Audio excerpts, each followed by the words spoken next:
An immediate upgrade or protection item is regarding the body. So because these short course trucks, because the wheels do run inside of the body, they're prone to burning where the wheels touch. So something that's good to do is add a little bit of tape protection to where all of your wheels touch. Just from that quick little run outside in the grass, that's where it's scuffed there, and there's a couple of scuffs on the inside too.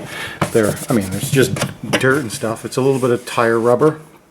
Anyway, Gorilla Tape is good for that, or duct tape, but I don't have any of that quite on hand. What I do have is actual aluminum tape that you use for like HVAC ducting, and I was thinking that might be a nice protective, very thin piece of tape, and I'm just going to put that on the four corners where the wheels touch. So you're really bashing this a lot. On some of the tight corners, you might start to see some cracking, and that's why it's good to get some Gorilla Tape. It's that reinforced clear tape, and it's very good at keeping these bodies in good condition for a long time.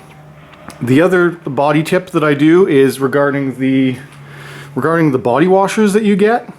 The body washers fit fine on the front, right? They fit fine on the front, but something you may notice is that if you try and use it on the rear, the way the body is cut, the holes don't line up exactly perfect. They're a little bit off.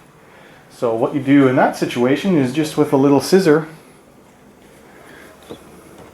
you just cut off one of the edges, and then it fits perfectly. And if taking your body on and off a lot, makes these being loose a problem, you can just glue them on.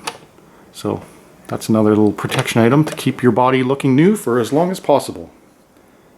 I just added a little bit of tape for now. So this is with that aluminum tape, and we'll see how that holds up. I've never seen anyone use this stuff before, but it's what I had on hand, and it should work well. If it's actual aluminum, it should resist the heat of the friction and protect the paint just as good as like a duct tape or a Gorilla Tape.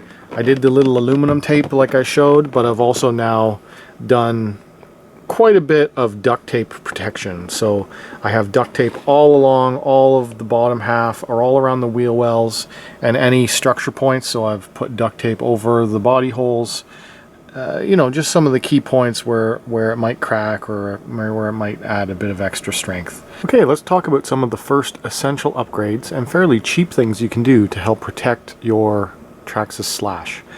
This doesn't just apply to the new Traxxas Slash 4x4 that I have, but pretty much anything that runs the brushless system or that has the basic shocks. So these are the very first upgrades I'm going to do. They were fairly cheap. First thing is just for my own peace of mind, I want some more air always blowing over the electronic speed control. So I bought the 3340. This is the Valinion VXL 3S cooling fan, and this just clicks onto the ESC, and there's already a cable there where you just plug it in. The other thing I'm doing is I bought the anodized aluminum shock caps, because on the normal Traxxas Slash, all the shocks are 100% plastic. So you have the plastic cap, plastic body, plastic collar at the bottom, and then you have your shock shaft is metal, but all of the rest is plastic.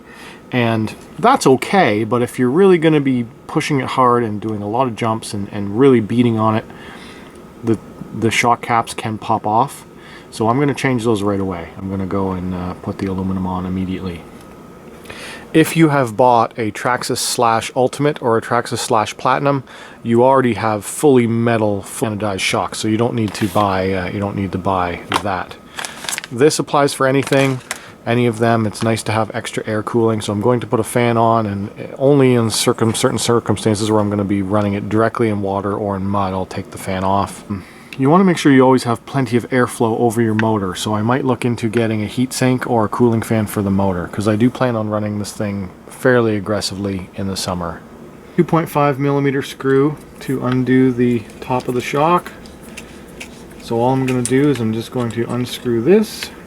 This should be very, very simple upgrade. There is a little washer in behind that I want to make sure I don't lose, so as you're taking it off, just be aware of what there is. So as I unhook that, there is a little washer on the other side. So I'm going to take that off, and then the screw itself, and there's a little the screw is special, it has a little bushing built into it. Unscrew that cap and screw on the new one. Okay, so you actually do not get a tool to help hold on to the shock to do this, so I just am taking an adjustable wrench, and it is grooved enough where I should now be able to undo this shock cap. There. So that's a little bit easier. So it does have this little there's like a little baffle. I don't know, it's like a little rubber piece. I'm just going to leave that in place because the new shocks don't come with that. You buy this upgrade and it doesn't come with these little baffles. So if that ever has a rip or a hole in it, you have to buy that separately. I'm just going to screw this on, and that's all there is to it.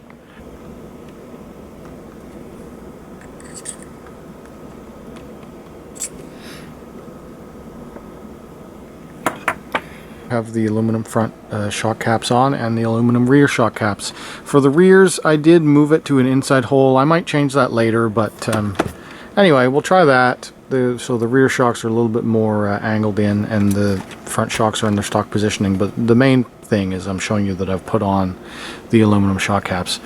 So the next upgrade is going to be the Volinion ESC fan, and for this it's crazy simple. Literally all you do is you just press it down, you click it in place, and there's already a cable here that it comes with for accessories.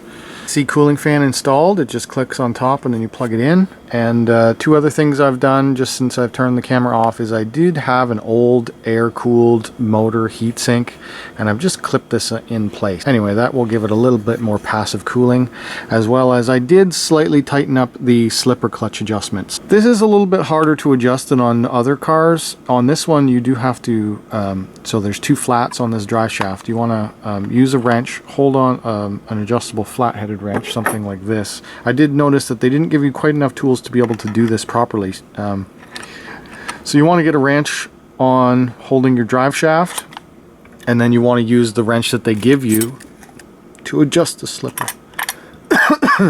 So we've done some few little upgrades, so we have a little bit more cooling and a little bit more strength, and hopefully a little bit more acceleration off the line. So ready to go and play with it outside.